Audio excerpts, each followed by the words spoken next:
Oi, pessoal, eu sou o professor Zépica e hoje a gente vai falar sobre a terceira função das funções administrativas, né, ou das funções do administrador. Então, a gente já falou de planejar, já falamos de organizar e hoje a gente fala então de dirigir, né, a terceira função. Essa função que tem aí um olhar mais atento e mais acurado para as pessoas, né? Para a variável pessoas, entender um pouco de como se dirigem as pessoas, então, dentro do ambiente de trabalho, do ambiente organizacional. Quem já conhece o professor sabe que toda aula eu trago um meme, um filme, uma série, só que para essa aula vai ser um pouquinho diferente, porque olha só, se a gente está falando de dirigir, primeiro a gente tem que entender o conceito. Dirigir é orientar os esforços individuais para um propósito comum. Então, quando tu tem várias pessoas, tu tem um propósito comum, tu dirige elas, né, para que tu alcanças esse propósito, esse objetivo. E ninguém melhor para a gente poder ir desenhando a nossa aula e fazendo aí o nosso alívio cômico, né, do que os diretores das séries e dos filmes que a gente vem conversando e abordando de forma transversal nas nossas aulas. Então, vamos mostrar um pouquinho aí hoje o lado B das séries e dos filmes, tá? Mostrar quem são os diretores dessas séries.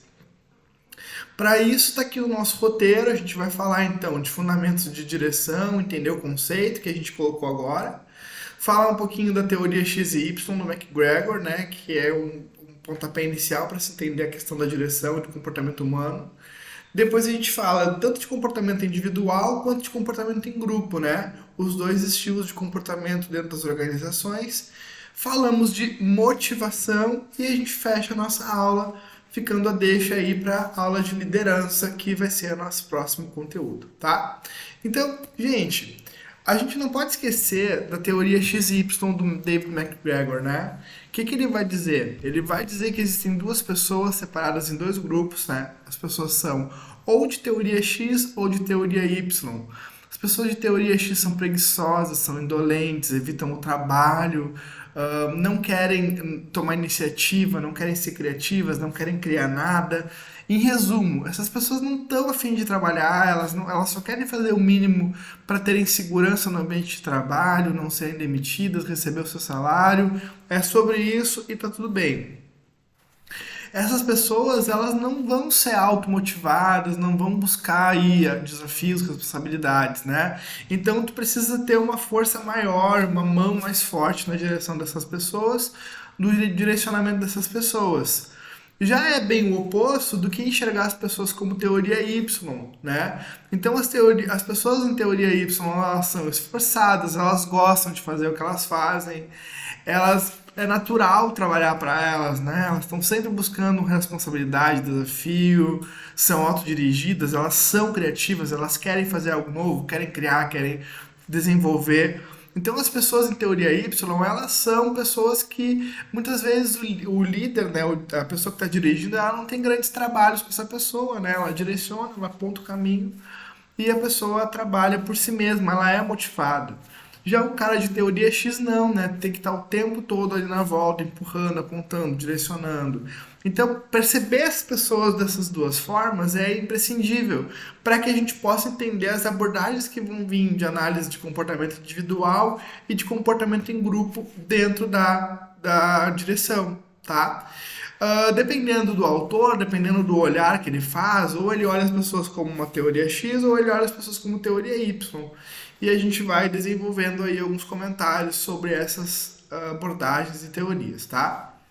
Sobre teoria, sobre comportamento individual, tem quatro questões que a gente precisa ter em mente para poder desenvolver aqui o panorama de comportamento individual na organização. O que é comportamento individual? É o comportamento do indivíduo, é o comportamento da pessoa.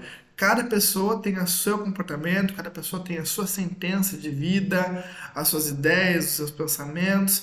Então, cada pessoa tem as suas atitudes, as suas personalidades, a sua personalidade, a sua percepção sobre as coisas e ela aprende ou não, né? Ela desenvolve a aprendizagem de diversas formas, mas é tudo pessoal, né? Cada pessoa individualmente. Então a gente vai falar das atitudes, personalidade, percepção e aprendizagem. E começamos falando das atitudes, tá?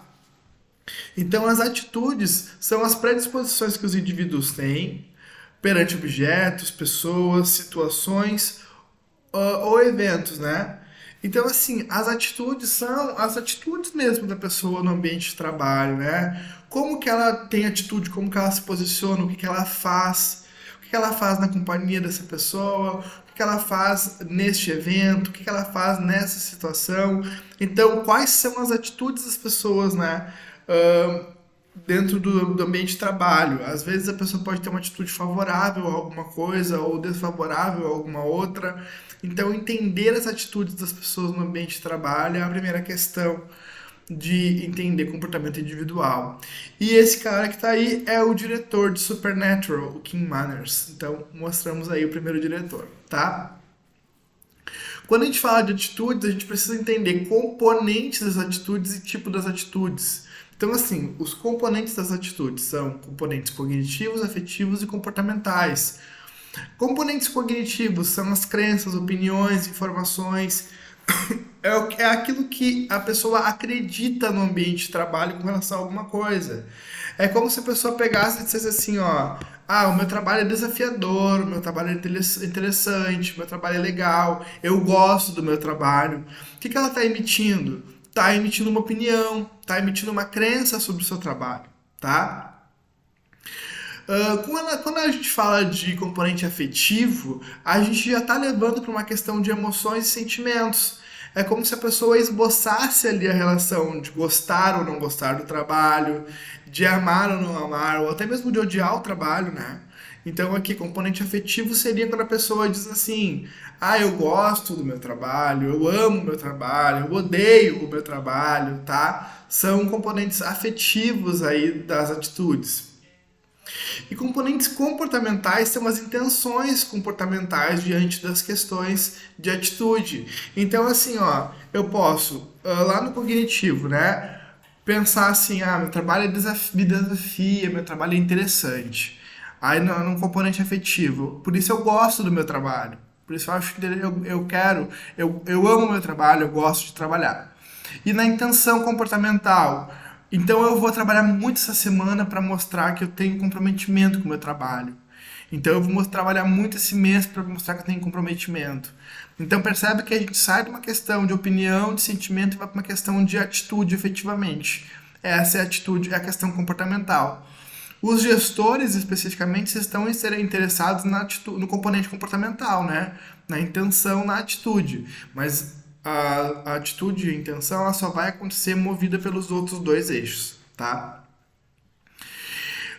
Diante disso, gente, aqui tá o diretor de The Big Bang Theory, o Mark Siodrowski, tá? Para apresentar mais um diretor pra gente aí. Diante disso, a gente tem os tipos de atitudes. Desculpa. Os tipos de atitudes, tá? E são pelo menos 3 tipos de atitude que os gestores estão interessados em entender no ambiente de trabalho e os estudos, os esforços se direcionam para esse lado, tá? Então, primeiro, entender a atitude com relação à satisfação da pessoa no ambiente de trabalho, né? O alinhamento entre as atividades que a pessoa desempenha, as necessidades delas e os interesses individuais. É aquela questão de ter um bom relacionamento com o seu trabalho, de ter um bom sistema de relacionamentos, de recompensas do trabalho. Então, aqui a grande pergunta é: se a pessoa está satisfeita com o seu trabalho, eu estou satisfeito com o meu trabalho? É a primeira é a pergunta, né, da satisfação. Entender satisfação de trabalho é muito importante, porque impacta aí em turnover, né, em rotatividade, em absenteísmo. Se a pessoa está satisfeita, ela tenderá a faltar menos, tenderá a querer sair menos do trabalho, né? Então, entender a satisfação é muito importante. A segunda atitude é a atitude do envolvimento, né? É quando a pessoa tem uma identificação com o cargo, ela tem uma participação naquele cargo, ela se sente envolvida, se sente identificada. Ela tem aquele cargo é importante para uma realização individual dela. Então é quando ela percebe que é diferente para ela estar ali, tá, sabe?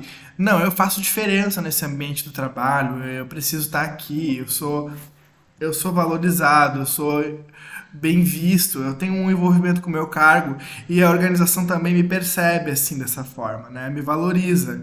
Então eu tenho uma identificação com o meu cargo, tá? E o terceiro é o comprometimento, que é o grande interesse, né, também dos gestores. Então, entender a orientação do funcionário para comprometimento, para o quanto ele é leal à empresa, para o quanto ele se identifica, se envolve. Então, entender comprometimento, a pessoa vai se entregar para aquela empresa, vai trabalhar para aquela empresa, crendo que ela se compromete, crendo que vale a pena para ela, né, que é importante para ela, ela se compromete. Gente, sobre as atitudes, sobre esses tipos de atitudes, a gente precisa pensar o seguinte, tá? Satisfação no trabalho não necessariamente significa ser mais produtivo. Aí, às vezes, os gestores eles estão super interessados em entender produtividade, entender satisfação para a produtividade, e as pessoas não é esse o grande foco das pessoas hoje, tá? Para que elas se sintam aí produtivas no ambiente de trabalho. O grande papel do dirigir, do diretor, né, no ambiente de trabalho, então, da direção, seria mais aí tentar focar naquilo que o funcionário precisa para ser produtivo.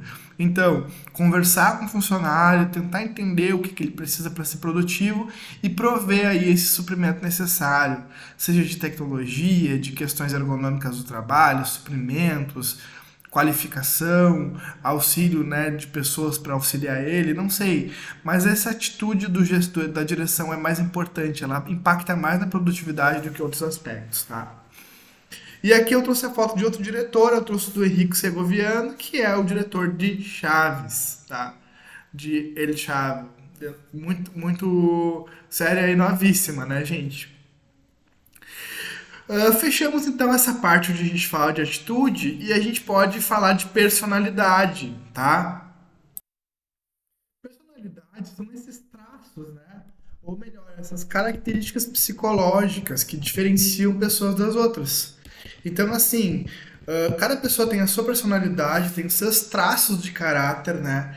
Que refletem aí o seu comportamento. Personalidade, então, é o conjunto desses traços, é o conjunto dessas características psicológicas, tá? Aqui eu trouxe os diretores de Stranger Things, tá? Os Duffer Brothers. Inteligência, assim, ó, personalidade, um conceito, ou uma pessoa que trabalha muito bem com personalidade, com traços da personalidade, é o Daniel Goleman, né? E ele vai desenhar a personalidade em dois aspectos, em dois eixos. Os aspectos intrapessoais e os aspectos interpessoais.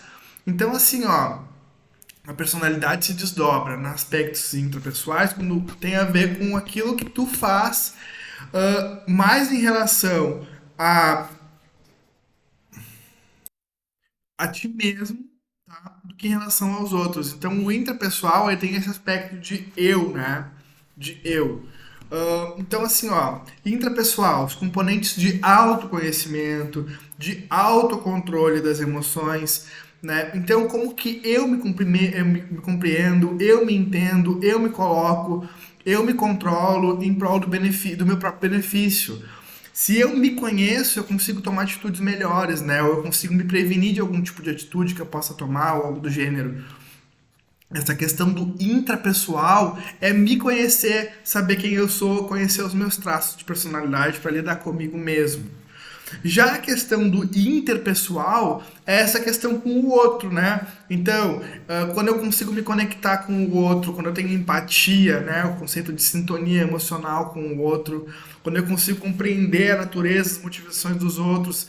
Então, o cara que tem uma grande característica interpessoal, ele é um bom líder, ele é um bom gestor, ele se conecta muito bem com as pessoas. O cara que tem um bom intrapessoal, ele é um cara mais nele, mais assim, centrado nas suas características, é um cara mais analítico. Então, assim, são percepções aí de personalidade, tá? A intrapessoal e a interpessoal que a gente tem que ter em mente na hora de gerenciar as pessoas no ambiente de trabalho. Dito isso, a gente pode falar de percepção, tá?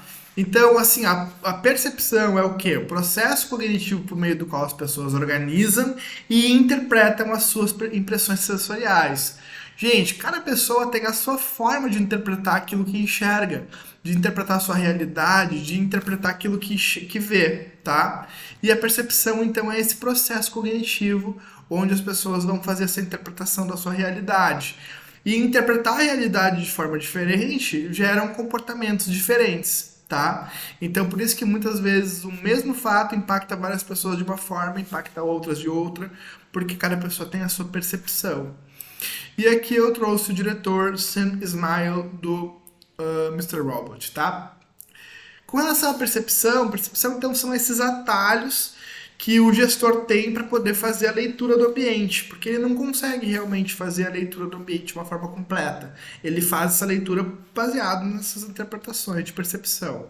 Então, olha só, nós temos dois grandes grupos, tá, para poder perceber isso, que é o grupo da antecipação e o grupo da generalização. O grupo da antecipação é quando eu olho para algum atributo e acabo fazendo algum tipo de distorção, tá? Para ter uma visão daquilo que está acontecendo. Então eu foco em algum atributo ali e filtro, distorço, pego só o que me interessa. Eu tenho primeiro a antecipação no sentido seletivo, né?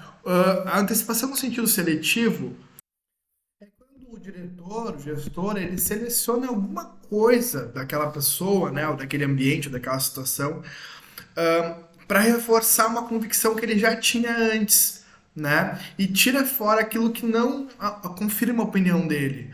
Então, por exemplo, eu digo assim, fulano é preguiçoso.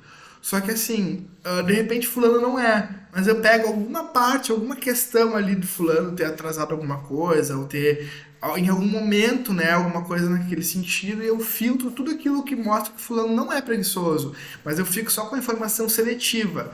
Mas aquele dia fulano fez corpo mole, por exemplo. E eu tenho essa percepção seletiva. E aí eu faço essa questão, né? Aí o fulano fica como um preguiçoso para mim porque eu tô filtrando qualquer aspecto que mostre que ele não é. A segunda questão de antecipação é a projeção. A projeção tem a ver quando eu tenho uma tendência para reconhecer nos outros alguma coisa, algum sentimento ou alguma característica muitas vezes minha, tá? Então eu reconheço nas outras pessoas algo que eu faço, ou algo que eu tenho, né? Então, às vezes, a pessoa ela é bem diferente até de mim, mas eu me conecto e eu projeto nela meu sentimento, minha vontade. Eu acho que, porque essa pessoa tem uma história de vida parecida com a minha, vai tomar uma atitude parecida com a minha. E nem sempre, né, gente? Às vezes não toma, às vezes é diferente. Cada pessoa tem a sua sentença, tá? Quando eu falo de generalização, é quando eu tenho poucas informações que eu seleciono para fazer alguma conclusão de alguma forma ou meio precipitada ou mesmo generalizada, tá? Com relação a alguma pessoa ou alguma situação. Então, assim, primeiro tem o efeito halo, né? Que é aquela coisa, o efeito halo, aquela coisa, o halo do santinho, né? Que fica em cima da cabeça. Então, assim, é quando eu formo toda uma opinião com relação a uma única característica, tá, da pessoa. Então, vamos supor que, sei lá, a pessoa se vista de um jeito que eu não gosto, e aí eu tomo toda uma ideia com relação àquilo ali por causa daquilo ali, né? Ou o oposto, né? Quando a pessoa é uma pessoa muito bajuladora, de repente, aí eu faço toda uma interpretação de que aquela pessoa é uma boa funcionária, gente boa, vale a pena ter no ambiente de trabalho, porque eu tenho essa impressão halo dela, né? Essa impressão anjinho dela, tá? E por fim, o estereótipo, né? É quando tu julga uma pessoa por causa do grupo em que ela pertence. Então, esse cara, ele pertence a esse grupo, ele deve ter as características do grupo, e não necessariamente. Essas questões de percepção, elas são muito importantes, tá, de serem pensadas, porque são as formas que a gente gerencia as pessoas no ambiente de trabalho. Então, se a gente se pega em algum detalhe, não consegue fazer uma leitura inteira da pessoa, ou se esforçar para que essa leitura seja feita, né? Ou quando a gente se apega numa coisinha só, ou quando a gente olha para o grupo e acha que aquela pessoa é aquilo ali, isso aí tem que tomar muito cuidado, tá? Porque a percepção, ela engana, né? Gente, dito isso, aí eu quero mostrar a questão da aprendizagem, tanto no ambiente de trabalho, no ambiente organizacional, como também para nós mesmos, né? Então, assim, ó, o William Glasser, ele elabora essa pesquisa, né? Ele apresenta esse desenho metodológico de como que o nosso cérebro aprende. E a mesma coisa acontece no ambiente de trabalho e também na vida, né? Na graduação, sei lá. Assim, ó, o nosso cérebro aprende, as pessoas aprendem, primeiro, 10% lendo. Então, ler é a menor retenção que existe, né? Quando tu tá aí lendo, quase não entra nada assim pra ti, fica só 10% retido. Já quando tu escuta, tu já absorve 20% do que tu tá ouvindo. Quando tu observa, quando tu olha, 30%. Se tu escuta e vê, tipo um vídeo, uma aula, assim, 50% tu consegue absorver, tu fica com lances de 50%, tá? Agora, começa a crescer, né, o teu aprendizado quando tu começa a debater, praticar e ensinar. Então, debater. Quando tu começa a conversar, perguntar, repetir, numerar, reproduzir coisas, recordar coisas, definir coisas, assim, tu tá debatendo, tá conversando sobre isso, 70% fica retido. Agora, quando tu começa a praticar, quando tu faz alguma coisa com que tu aprendeu, 80% se retém. Então, quando tu escreve, quando tu interpreta, quando tu traduz, quando tu identifica, comunica, quando tu pega algo e tu amplia a interpretação daquilo, quando tu demonstra aquilo ali, né, de alguma forma, quando tu diferencia uma coisa da outra, tu tá praticando o teu conhecimento e aí tu absorve 80%. Quando tu ensina os outros, aí é grande demais, né? A forma que tu aprende. Porque tu absorve 90 a 95%, tá ensinando os outros. Então, quando tu explica, resume, estrutura, define, generaliza, ilustra, quando tu tá explicando, tu tá aprendendo muito. E o nosso cérebro aprende dessa forma no ambiente de trabalho também, tá? Então, são considerações que a gente precisa ter para que as pessoas no ambiente de trabalho sejam melhor gerenciadas por nós. Porque não adianta eu querer chegar para a pessoa e dizer assim, aprende lendo. A gente já sabe que não é bem assim, né? A pessoa vai aprender mais, então, praticando ou mesmo ensinando, de repente. E aí tu poderia pedir para essa pessoa fazer um seminário sobre isso, por exemplo, e ela vai estar aprendendo mais, tá? Dito isso, a gente fecha a parte de comportamento individual e vai para a parte de comportamento em grupo, né? Nas teorias aí de direção. Em comportamento em grupo, eu quero falar dos grupos formais e informais, que a gente já conversou, e das variáveis do comportamento em grupo. Então, assim, ó, grupos formais e informais. Então, grupo é quando duas ou mais pessoas interagem por um objetivo comum, tá? Agora, quando essas pessoas interagem em tarefas específicas, coordenadas por autoridades, com responsabilidades, a gente chama esse grupo de comando, né? Quando tem uma linha hierárquica, uma definição de objetivos, de autoridades, de recursos, aí é um grupo formal, né? É uma organização formal.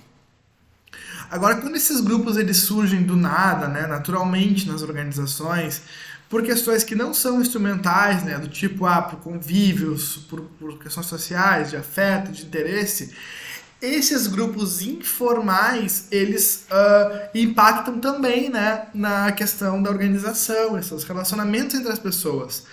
E a direção precisa entender esses grupos informais e colaborar e trabalhar com eles, né? Por isso que muitas organizações elas fazem aí o happy hour, ou algum tipo de evento para integração, porque percebe o valor e a importância do grupo informal, tá? Dito isso, a gente pode falar das variáveis do comportamento em grupo, que são papéis, normas e status. E aqui tem mais um diretor, tá aí o Chris Columbus do Harry Potter. Papéis. Então, papéis são os padrões esperados de comportamento, aquilo que eu espero que aconteça, tá? Qual é o papel do gestor, do diretor nessa questão? É entender que não pode haver nem mesmo ambiguidade, nem mesmo conflito. Então, ambiguidade é quando o papel não está bem definido e o funcionário não sabe o que se espera dele. Ele não tem essa noção do que é esperado por parte dele, tá? Então ele fica assim confuso e não sabe como agir, ele não sabe qual é o papel dele naquela situação. Conflito é quando há pelo menos duas pedidos aí conflituantes para esse cara, né, para o papel desse cara. Então assim, ó, há expectativas divergentes com relação ao papel dele. Por exemplo, eu quero que a gente faça uma grande implementação aí de uma tecnologia que vai gerar uma grande redução de mão de obra e vai otimizar a produção. Beleza. Só que aí os sindicatos vão cair matando em cima desse gestor por causa que vão gerar desemprego e demissões. Olha, o papel conflituante. Então a organização quer algo que ela não pode, o gestor não pode fazer, por exemplo. E então precisa se trabalhar a questão tanto de conflito quanto de ambiguidade, tá? Na foto aí tem o Jesus Colmenar, o diretor de La Casa de Papel. Depois a gente tem as normas, tá? E as normas são esses padrões aceitáveis, desejáveis de comportamento. São essas questões de aspectos explícitos e visíveis, mas também implícitos, né? Por exemplo, aspectos explícitos da organização. Então, que roupa usar, que vestimenta, que horário chegar, questões bem explícitas de normas comportamentais. E questões implícitas, né? Às vezes, por exemplo, essa organização ela é baseada em meritocracia, ou às vezes ela é baseada em nepotismo. Então são normas aí implícitas da organização, né? Como que as pessoas crescem na carreira aqui dentro. Isso aí são as normas sociais da organização que a direção tem que estar bem claro para ela, né? Bem claro para ela quais são essas normas para poder trabalhar com elas. Aqui tem o Otto Bathurst do Peaky Blinders, o diretor do Peaky Blinders, tá? Depois a questão de status, tá, gente? E o status ele pode ser formal ou informal. Os membros atribuem status a algum membro do grupo normalmente, né? Então, por competência, por conhecimento, por idade, por escolaridade, por experiência. E esse status, às vezes, ele formal, ele não é o mesmo status, né? Porque eu posso atribuir um status informal mais importante para um cara que tem uma experiência maior no ambiente de trabalho e não para o meu chefe formal. Quando eu faço isso, eu tenho aí uma questão complicada, né? De controle formal e informal. Porque o status não está na mão da chefia, não está com a chefia. Né? O status está nessa pessoa informal.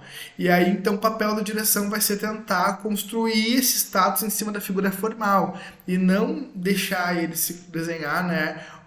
Ou se apartar na figura informal. Aqui eu tenho o Alan Taylor, do Game of Thrones, diretor do Game of Thrones, tá?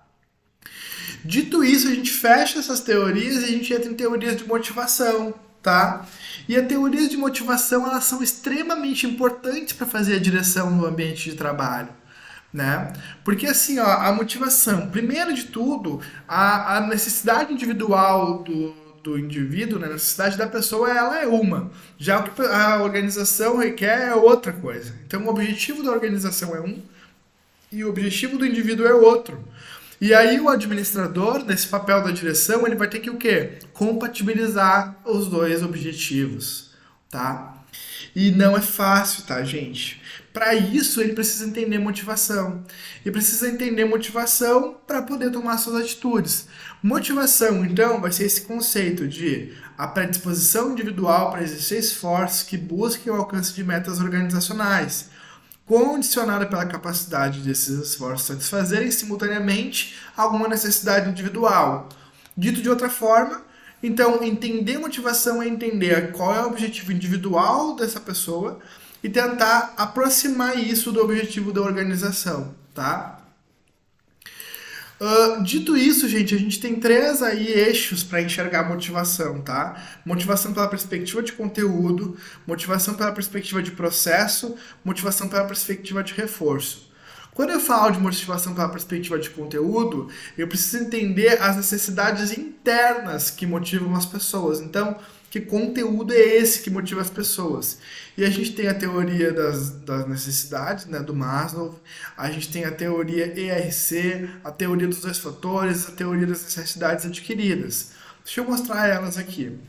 A teoria da hierarquia das necessidades do Maslow, a gente já até conversou, né, em outro momento, mas assim, ele elenca 5 tipos de necessidades e ele diz que essas necessidades, quanto mais basilares, né, elas forem sendo supridas, elas vão abrindo a necessidade da frente.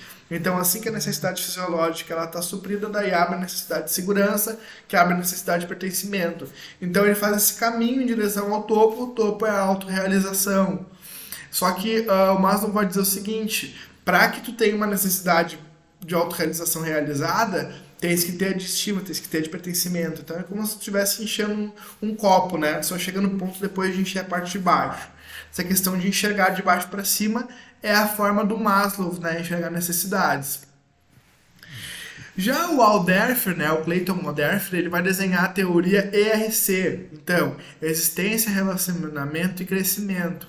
Essa teoria em inglês é ERG, né? ERGI, que é tipo de existência, relatedness, que é relação, e growth, de crescimento. O que o Alderfer faz de diferente? Ele simplesmente vai misturar, né, necessidades fisiológicas de segurança e vai dizer que são necessidades de existência, e ele vai dizer que elas funcionam juntas, tá? As necessidades sociais e de estima, elas também vão funcionar juntas com uma necessidade de se relacionar com os outros.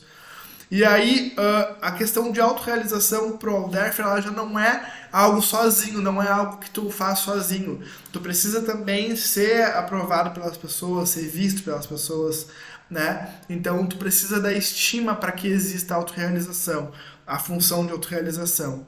O crescimento pessoal. Então, tu não cresce pessoalmente sozinho, tu precisa crescer pessoalmente com as pessoas ao teu redor.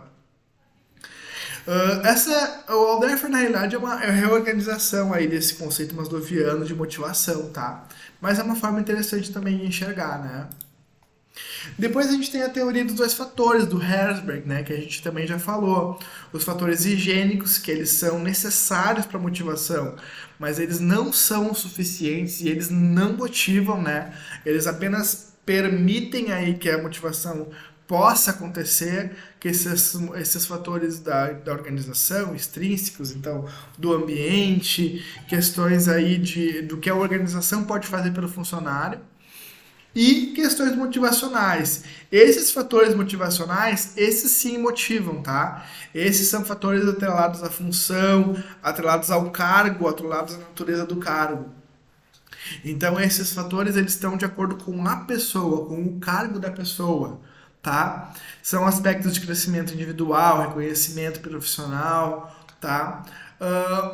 Uma coisa que fica do Herzberg, assim, para administração, né, e para direção, é esse grande investimento em cargos cada vez mais criativos, mais integrados com outras coisas, essa busca de cargos pela uma questão de perceber o, o enriquecimento das tarefas, né? Não ficar aquela tarefa repetitiva. Né? A teoria dos dois fatores te permite pensar assim. Depois a gente tem a teoria das três necessidades do McClelland, tá?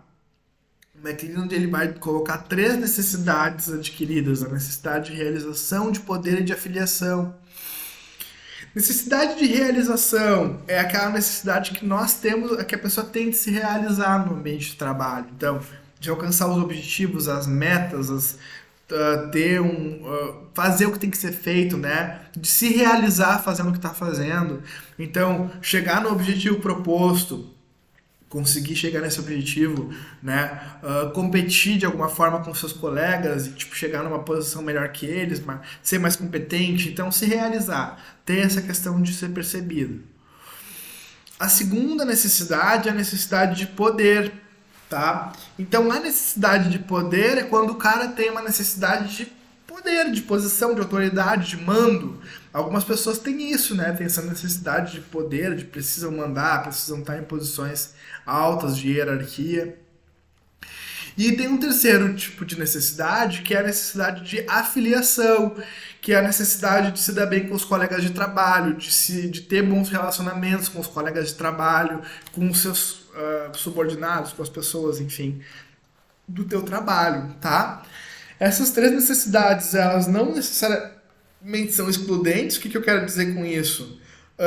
Tu pode ter todas elas, um pouco de cada uma, mas alguma pelo menos vai ser predominante em ti, tá? E aí o diretor vai ter que entender isso das pessoas. Falando diretor, aqui tá o Tom McGrath do Baby Boss, do Poderoso Chefinho, tá?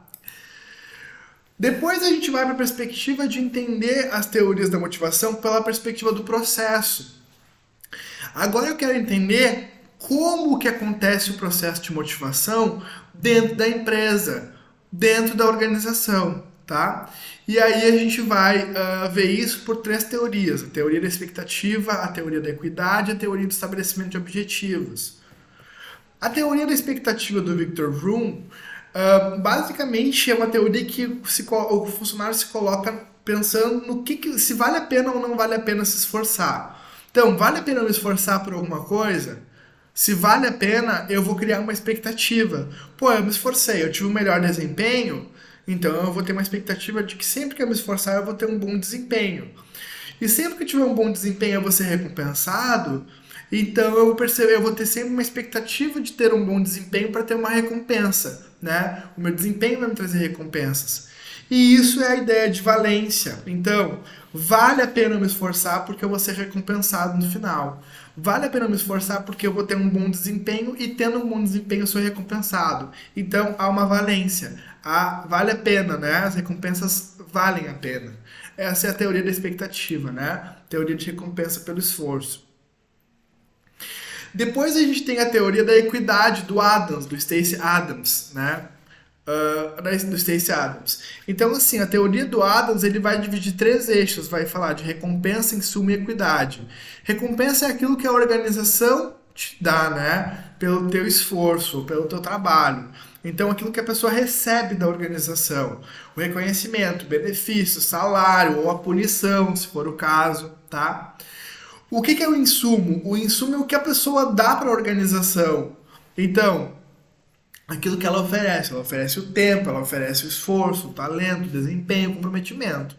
Se ela oferece um insumo e ela é recompensada, ela vai fazer uma comparação de equidade entre aquilo que ela entregou de insumo e aquilo que ela recebeu de recompensa. Tipo, será que eu estou sendo recompensado na medida do que eu estou me esforçando? Se sim, tá havendo aí um conceito de equidade.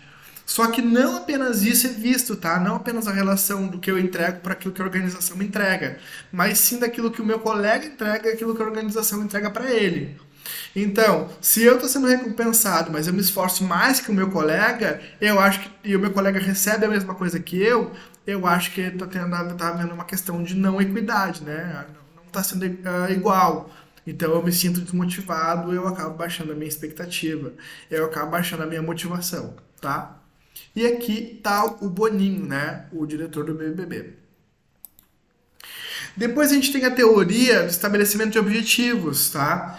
A teoria do estabelecimento de objetivos do Locke é o seguinte: o Locke vai dizer que as pessoas vão se motivar cada vez mais se tiver metas bem claras, bem conscientes que dirijam o comportamento.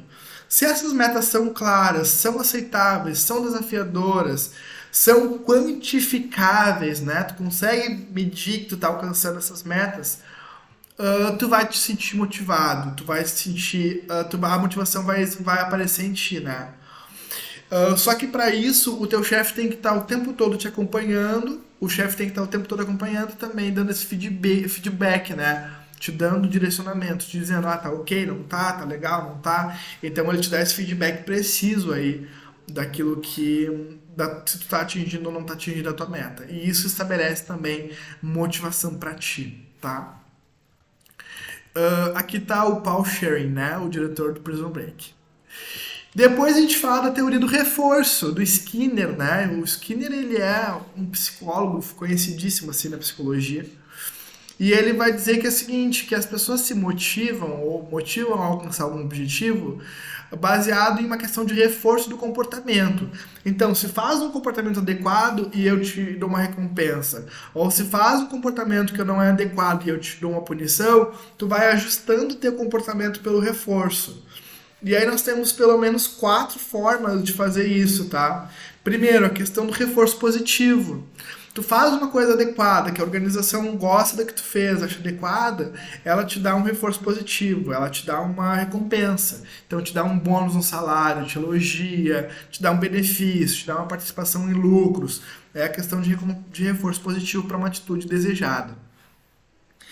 Já a questão de abstenção é a questão de reforço negativo, tá? Então, assim, ó, quando tu faz uma coisa que não é adequada, a organização ela vai lá e ela te tira um benefício, tá? Ela te tira um benefício daquilo que tu estava esperando ter. Gente, desculpa. Na abstenção, quando é o reforço negativo, então tu não vai ser recompensado por aquilo que tu tá colocando, tá? Mas o que que acontece? Tu fez uma coisa adequada, eu elimino uma consequência negativa desagradável para ti. Então eu me abstenho de fazer algo desagradável, tá? Por exemplo, tu falou um negócio que eu não gostei. Aí, na próxima vez que tu percebeu isso, na próxima vez que tu falar isso, tu falou um negócio que eu não gostei e eu não te critico.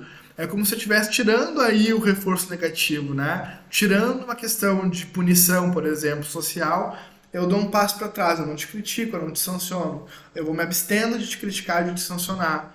E aí tu vai te ajustando o comportamento para essa forma, tá? Depois a gente tem os reforços aí sim negativos, né? Então, o reforço negativo de punição. Tu faz um negócio, uma medida que eu não gosto, desagradável, negativa, eu te sanciono, te puno, te critico, né? Dá uma punição mesmo. E quando tu faz algo. E a extinção é quando tu faz algo também que não é agradável, que eu não achei legal, né? Que o diretor não achou legal. O que que ele faz? Ele te tira a tua recompensa positiva, tá? Então ele não te dá o lucro, ele não te dá o elogio, ele fica assim, em silêncio, ele corta, né, uma coisa que tu estava esperando de alguma forma, tá? Ele não te tira nada, mas ele também te corta aquela questão de ter acesso a um benefício ou algo diferente dentro do ambiente, tá? Essas aí são as teorias do reforço, então, do Skinner, tá? E aqui no canto a gente tem o diretor, né, da Marvel, Joe Russo, tá? Dito isso, gente, aí estão as referências da nossa aula. A gente está usando para essa aula o livro do Sobral e da Pesci, tá? Administração, Teoria e Prática no Contexto Brasileiro. E salvo só a parte ali da aprendizagem, que é do Glasser, né? Que aí eu trouxe de uma monografia de especialização. Mas assim, qualquer um dos dois pode ser baixados aí no link, tá? Vou botar o slide na descrição do vídeo, pode baixar pelo slide, tá bom? Dito isso, gente, obrigado para quem assistiu minha aula. Qualquer dúvida pode me escrever. Um abraço, valeu!